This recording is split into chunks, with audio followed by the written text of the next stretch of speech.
Yo YouTube, what's going on? And welcome back to another quick little video. Massive Toronto Day 2, banger games, but we are actually going to look at the one that was probably the most embarrassing, the most confusing, because the GENG versus MIBR game has to be one of the most disappointing games I've watched in a while. And why was it disappointing? No, it wasn't GENG, it was MIBR. Because these guys just don't know how to play against a different composition. We are going to look straight into this VOD. Because same again, we're going to do a VOD review video. And I'm honestly just baffled, because it kind of just highlights the difference of quality in Munchkin and MIBR's IGL Artisan. Now, I give this because I have a very personal problem with VCT and some Valorant teams and players, and it's how we sort of attribute the name and the term IGL to certain players. And these players are not IGLs, they are just callers. And it kind of showed at the start when, like, I think Aspas was like, yeah, I'm kind of the leader of this team. And it sounds like Artisan just calls. And I don't even know if he does that anymore, or if it is just a kind of combination of Verno mid-rounding, Artisan giving a call at the start. And throughout this VOD, I will highlight so many key moments where if you have a decent IGL, like Boaster, like an FNS, like a John QT, like a Munchkin, like Stacks, any IGL that has a reputable career and stature in an international tournament, or even casual, will instantly kind of be able to see the reads. Now, if we go into the mini-map, as you can see, MIBR decide to start with like a kind of slow mid-B split, and to be honest, this wasn't the worst round, but we have to acknowledge instantly, and something that I hope the coaching staff of MIBR would have highlighted to the players is, guys, GENG have got a crazy comp, okay? We're running a Neon, Sova, Viper, Deadlock, Omen, okay? Super, super different, super unique, something that these teams and players will have never played against in their lives, all right? And of course, MIBR, similarly to a lot of other teams, are just going boring. We're going bland. We're in the most open tournament and one of the most open events of Valorant's history in terms of meta, and we're just going to go back to 2023, 2024 and run the Sova Breach, Neon, Cypher, Omen, okay? Cool. Stick to what you're good at, I guess, but when GENG pull out a composition like this, as an IGL, this is where you've got to cook, right? This is where you've got to think and plan ahead. And nobody does that on the side of MIBR. And it's kind of a little bit sad. It's a little bit frustrating at times. But hey, I guess that's just the point we're at with some of these teams and players. Now, I'm going to be a little bit overly harsh on MIBR here. And I've got nothing against the team. I love them. But I'd say this for any team, all right? I'd say this for any team, any group of players, because you're at an international event, okay? 3 teams from each region have gone to this event. This is tier 1 Valorant. This is supposed to be some of the most pinnacle competition of Valorant's year, right? And we've got stuff going on like this. Like, I don't know. We'll get straight into the gameplay anyway. So yeah, they're going to go for a slow mid-B split, and it's pretty nice. As you can see, MIBR decide to do the mid-split, and then GENG are playing actually retake over towards A and kind of B.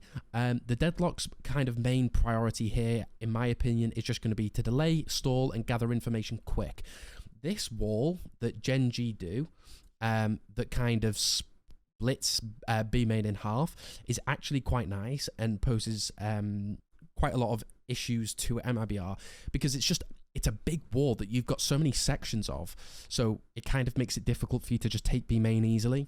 But yeah, MIBR decide to go for a 3 kind of man reaction down middle. So if they go A, they react over towards A. If it's B, they react over towards B. Or which I also think is a really nice protocol that I think is just installed within their Sunset overall, is, guys, wherever they go, we're just going to take mid control. And by this way, you can punish the mid Cypher lurk, but you can also just flank from behind and make it really, really nice. But yeah, so they go ahead, do this little slow contact play, and yeah, as you can see, Sova's going to go for a drone to allow Aspas to get some sort of space over in towards market. The timing is kind of off for this breach zone, but it's fine, it's whatever. Texture gets a nice little dink over towards Verno, and this is where the kind of flood retake happens. Big stun into Aspas, really sort of pauses the site hit. Poor Artisan's trying to take back site, but at this point, GENG are just already frying, taking space, getting the kills, and I think this kind of round shows the issues already that I can see MIBR having. And what are those issues? Well, it's the set strats. You cannot physically, against GENG's composition on defense, just do what you want. You cannot play your own game, in my opinion, okay? You can have a game plan against this comp, but against a first time showing, you have to read the comp. You have to understand the weaknesses, the gaps.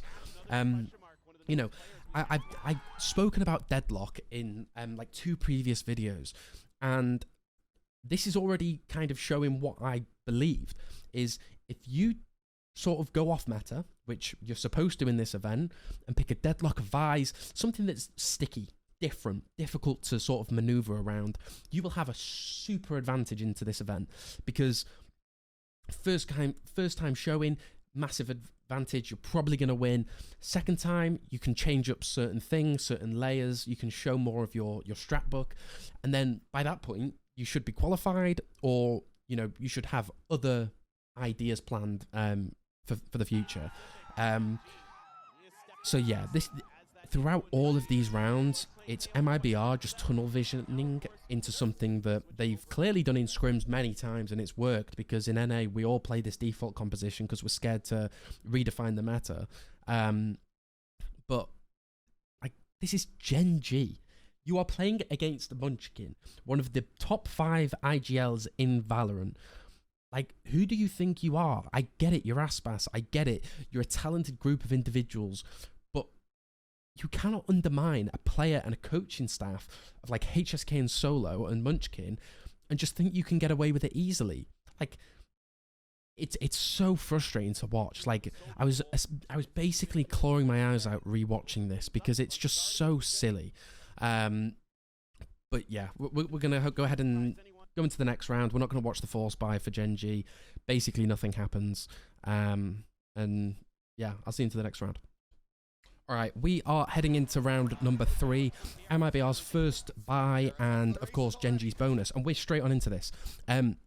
Foxy9 gets a really nice kill onto Aspas, helping Munchkin out a lot after the breach stunned him. And this is where we're going to really discuss how important it is to default against this comp.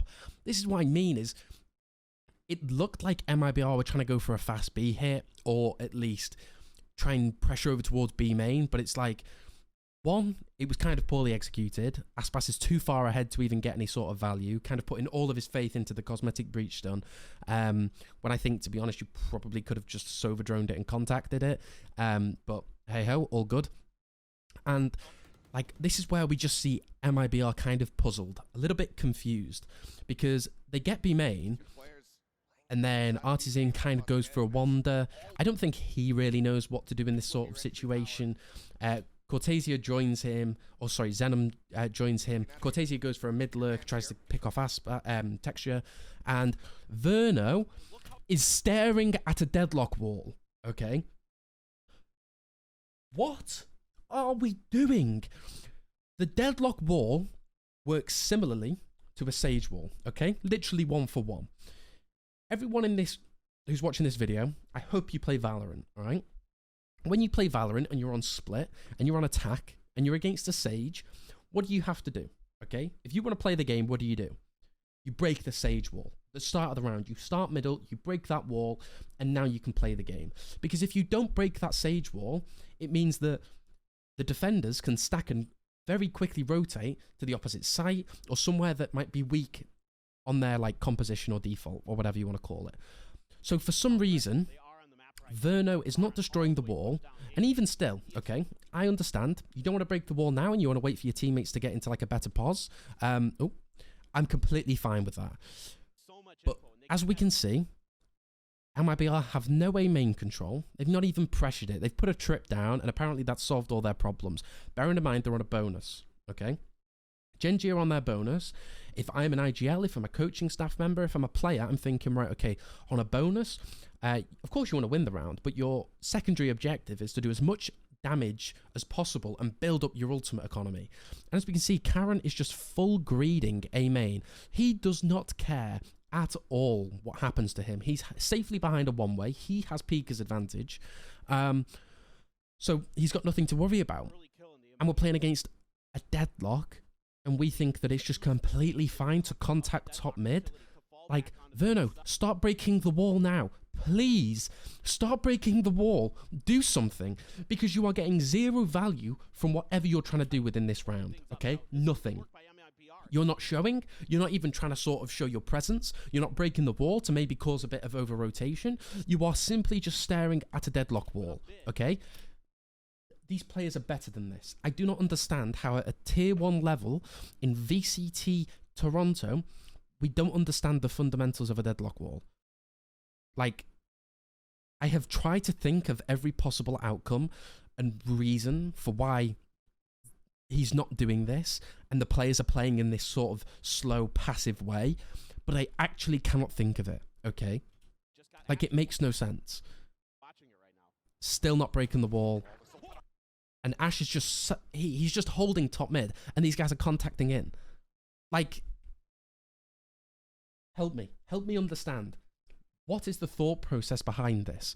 I would like to think that I can play devil's advocate and I can think about like certain reasonings behind plays, and I cannot even think or fathom of a reason for why MIBR think they can do this. Like, you've not pressured A main once, okay? Karen has literally been on the line. You've got to think in your head, right, okay, well, we've lost B main, there's a Deadlock wall, we've cleared mid, there's nothing mid, well, they're probably going to be over towards A. Like, I don't know, man. It's so infuriating watching this, because MIBR were a good team. I actually like the things that we're doing. But it feels like as soon as you come against a Pacific team that has a very, very capable IGL, that has really good coaching staff and fundamentals, and the team is just above your level, like, it's like they get puzzled. Verno loses his duel, so he can't break a Deadlock wall. He loses his duel. And then, yeah, Zenom's in an unwinnable position. Tries to do a bit of damage. I think he picks off a player here, and then he just goes down a little bit late. But it's just so sad. Like, this is why IGLs are needed within a team. It's the same issue that NRG had in 2023. Vitality, you could point the finger at them and say they're having a bit of IGL issues. And I just don't understand it. Like, from a manager's point of view, from a coach's point of view, like, this is why you seek after the best brains in the game. Like, because all these GENG players are having to do is just do what they've been told. Like, the defense is very, very good. Like, as much as I'm kind of kicking MIBR down here, like, from a GENG point of view, you've played it perfection. But throughout this whole game, GENG never really get challenged. They don't even show their stages, their layers of the composition on defense, and how, right, okay, they break the Deadlock wall, this is how we're going to play. Okay, they do a fast B market take, okay, this is how we're going to play. And it takes MIBR, I'm not even kidding you, another 5 rounds to realise that, wait, hang on, if we play it like this, we can actually do something. But, Jesus Christ, we're taking 8 rounds to just default against a Viper Deadlock. Like, come on, man. But yeah, we're going to go into the next round anyway. Same again. Like, Foxy9 is full stunned behind a Viper wall. Like, Jesus. It's like, it's unlucky, but it's like this shit happens in the game. You can't think you're better than luck, you know. But yeah, and yeah, I don't know. Anyway, next round, round 4, same again. Very, very similar setup. Literally 3 over towards A, 2 over towards B, Viper Deadlock B, and MIBR are on an eco. We're going to slowly contact up towards middle. And this is actually kind of nice. And this shows one of the vulnerabilities of GENG's comp is because we're playing double senti, we don't have a breach. So taking A main actually is quite difficult because the way you've got to take A main is you throw one way and then you kind of wait for aggro or some sort of pressure. You throw the Omen Paranoia, and then once that's been baited out, you might throw a Neon Stun, and then you might try fight, or you might just try and group up elbow and fight for elbow. Compared to MIBR's comp, for example, on defense, you could have the Omen Blind, and then the Breach Stun, and then a Breach Flash, and it's a lot easier to kind of fight A main, and it's harder for the attackers to bait out the util. So this is actually a pretty nice eco strat, I guess. So Aspas literally sends it up top mid, tries and picks off the Omen. It's a nice Paranoia that actually does flash Karen, and I do think it's kind of unlucky that Aspas just doesn't finish Karen here. But look, Texture able to get the one back over towards A main, and at this point, what do you know? They've over-rotated because we've not sort of defaulted. It's an eco, I don't really care, but just highlighting again, you cannot just tunnel over towards one side of the map. You really have to kind of widespread default, figure out how they're playing, fake pressure a little bit, and just put pressure on them. Take a bit of map control. And I'm not just talking about take B main and just sit there for the rest of the round. I'm saying take a bit of B main, insert Cypher over towards there, go pressure over towards A main, maybe take elbow or pressure A main a little bit. Make sure we're breaking the market door at the start of the round, because like Deadlock, she's strong, but she's the exact same as Sage in a sense, where once you've broken that wall, she doesn't have any real sentinel util other than the trips. The trips, they can be broken with shock darts. It's like a combo of Sage and Cypher. But yeah. All right, we're back in round number 5. Frod has just called a tactical timeout, given the team his input, hopefully exposed some of GENG's gaps, some of the weaknesses, some things that he would like to see the players do and maybe call. But actually, no, we don't play slow. We don't try gather info, break the deadlock wall, cause over rotations, maybe make Cortesia's lurking life a little bit easier. But we call an old strat from 2024, similarly to the EDG strat. And this is where basically Aspas sends it up top mid, throws a neon wall, Omen flashes, and it's a decent B split that's actually, for its time, or back when it was like first introduced, it was a really nice idea. But this is the peak of VCT, okay? You're playing against some of the best teams and the players throughout the whole region and the world. And you're playing against Munchkin. Munchkin ain't no, like, schlump, alright? He's the GOAT. He already realises that this strat is in everyone's strat book, so he's aware of it. He double holds over towards top mid with Ash, gets ready to sort of recall back and play a safe pause, and it's exactly what he does. Karen responds over from market with an Omen Paranoia to help out Munchkin, just in case Aspas is full W keying him. But no, Aspas goes back towards spawn, kind of holds the angle a little bit passively because Munchkin throws the molly. And I just go back a second. The breach stun comes in, okay? We're at 22. Let's count how long it takes for the mid players to now fight off that stun. So it's 22.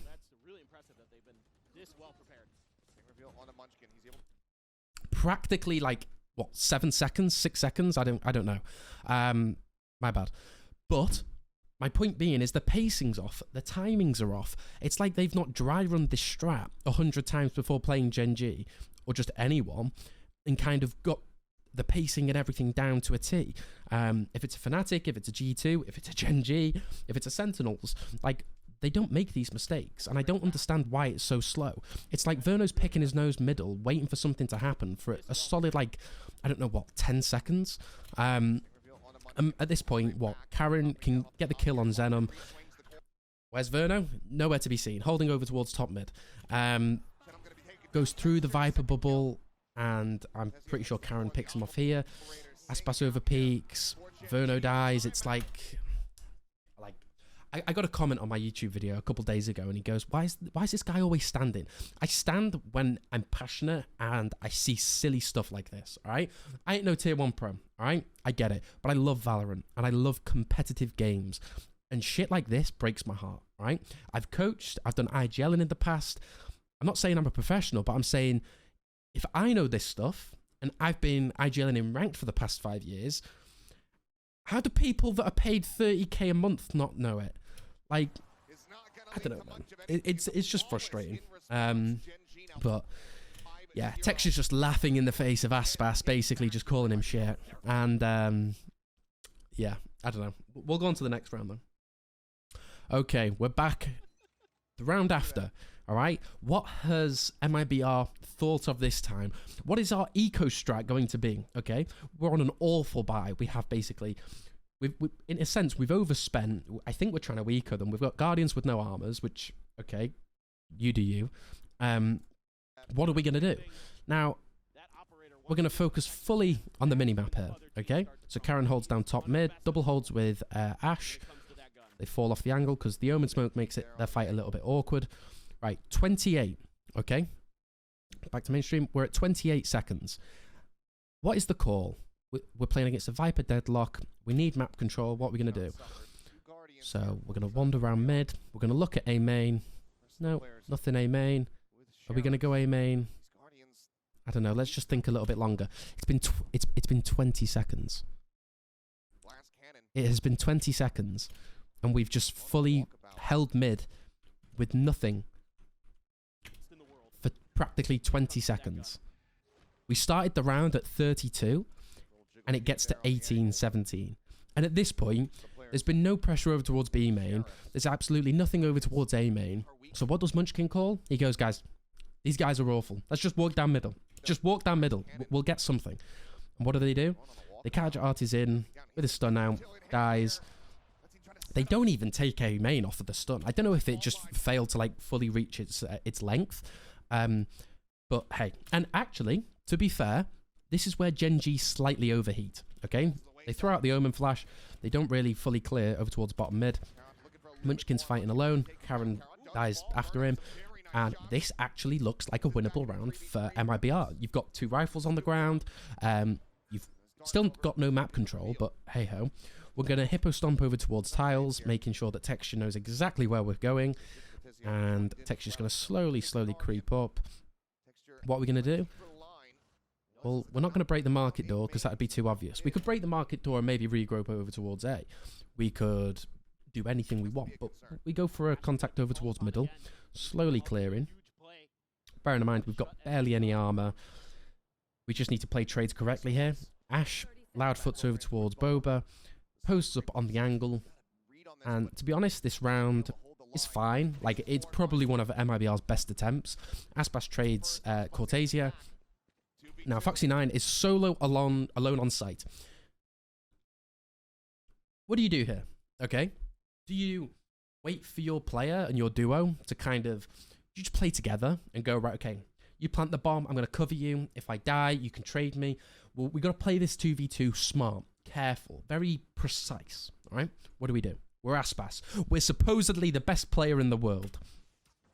This guy just fucking full sprints. He full sprints as far away from Verno as he possibly can, out of sight, out of any prescribable place that Verno can see. Gets instantly destroyed. Foxy9 plays this like a genius. He grav nets, stalls Verno for a solid 5 seconds, and just flicks him, okay? Why? Why are we playing like this? I do not understand. These players are better than this. And I think, honestly, we can pin it on nerves at this point. We can say, guys, we're nervous. I think the lack of experience within the players is showing. The youth of the players, you've got a very, very young, talented roster. Aspas is basically the only one that's ever gone to an international event. And I think maybe his performance kind of showed. I think it's maybe him trying to do too much, as kind of before the game started. He was like, I'm making sure they feel good, they're being looked after, they feel happy, they feel calm. And that's all well and good, but Aspas, you're one of a kind player, buddy. As important as it is for the rest of your players to be online, you also need to be online. The players that are supposed to, or the player that is supposed to make sure everyone else feels good, is the coaching in the IGL. Like, that's what Munchkin does, that's what Boaster does, that's what so many top players do. Not the star fragger. Like, you've kind of got to balance your responsibilities well enough so that your performance doesn't hinder everyone else. So yeah, it really is like just a disappointing performance from them. Like, he's 0-5, man. Like you're better than this, Aspas. Like, I think he's 1-5 because he got the kill on, or the trade off of Cortezia or Zenom. But like, it's just disappointing. Like, I liked MIBR, and I like MIBR because they just kind of, they defy expectations. They show that with fragging power and, you know, decent thinking, you know, you can create something pretty special. But it feels like the honeymoon period is over. Like, they lost out on the EWC qualifiers. I'm sure that was a bit of a kick in the nuts. You're losing your first opening game on Toronto with a pretty shocking performance on map 1 and map 2. Like, I don't know, man, whether it's the language barrier, the confidence issues, nerves, lack of ideas, you know, struggling kind of with the brains and the IGL in, like, I don't know, but yeah. We're going to look at a couple more rounds and then I'm going to wrap up this video, so stay with me. All right, now, this is a decent round, okay? A lot less mistakes from MIBR.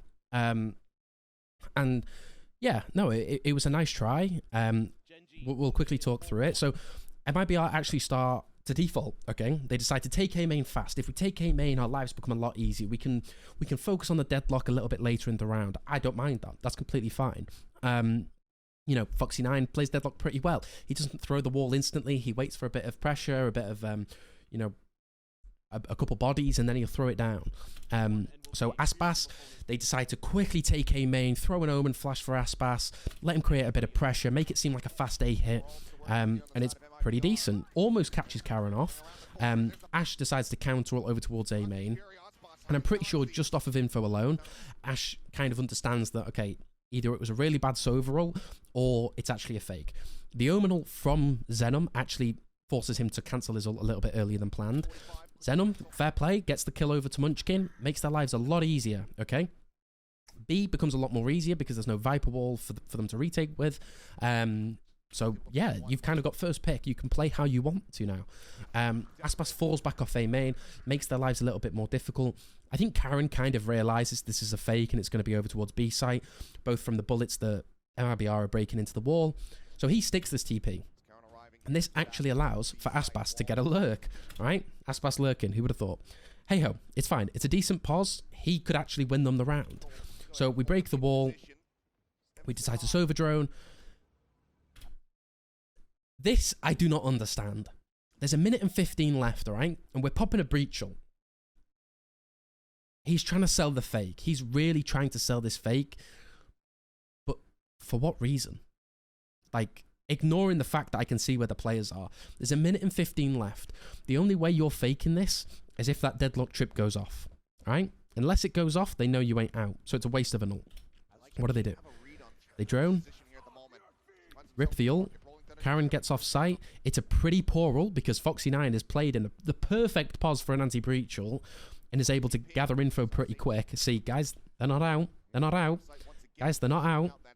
They're not out. Texture hears that. Decides to start sprinting back through spawn.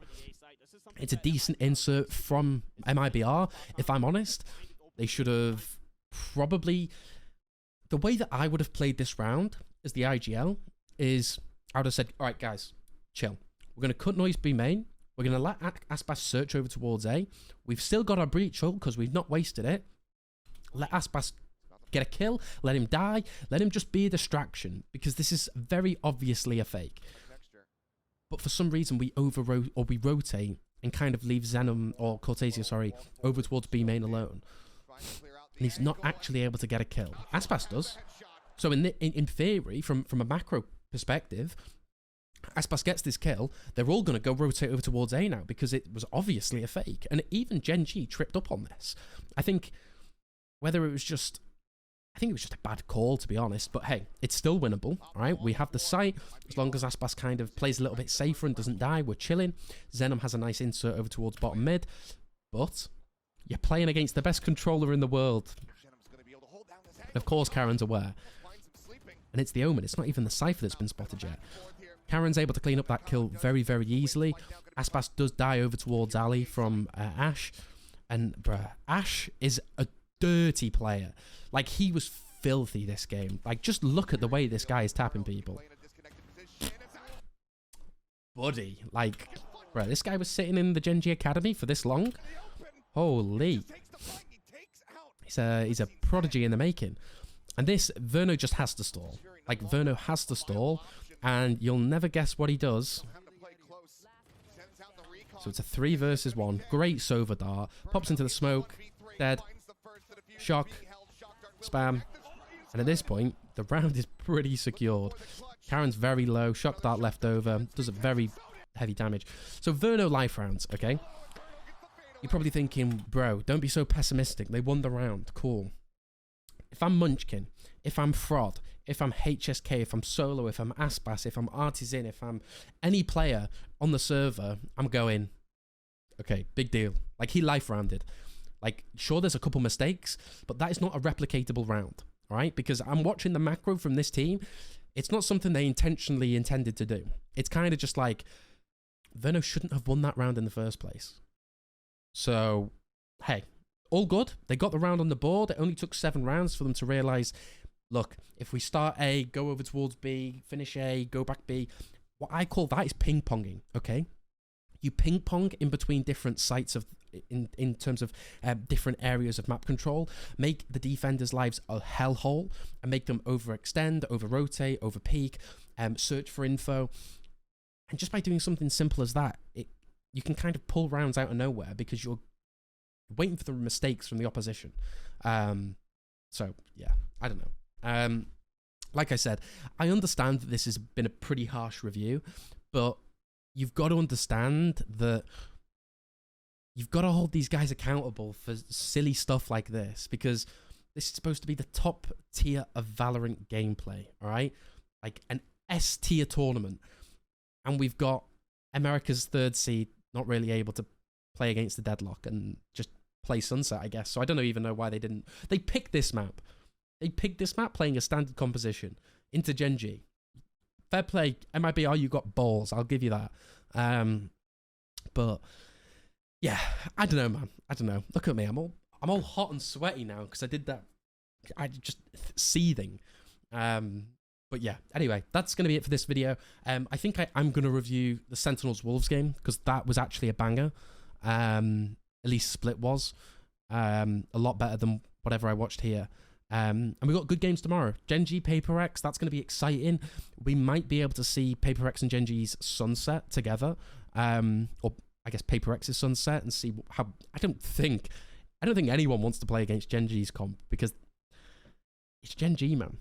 They got layers. They're like an onion. But yeah, let me know if you liked this video. Let me know if you didn't like it, if there's any other videos you want to watch, if there's any other videos you want to see. And I'll keep them doing. Like, I'm on this Masters grind. I want to pump out a video a day for as long as this event lasts. And we'll kind of just see how it goes. I'm still optimistic. I still want to see a bit more Deadlock. Vise is being heavily underutilized. So we'll see if she pops up tomorrow. But yeah, thank you for watching this video, and I'll see you in the next.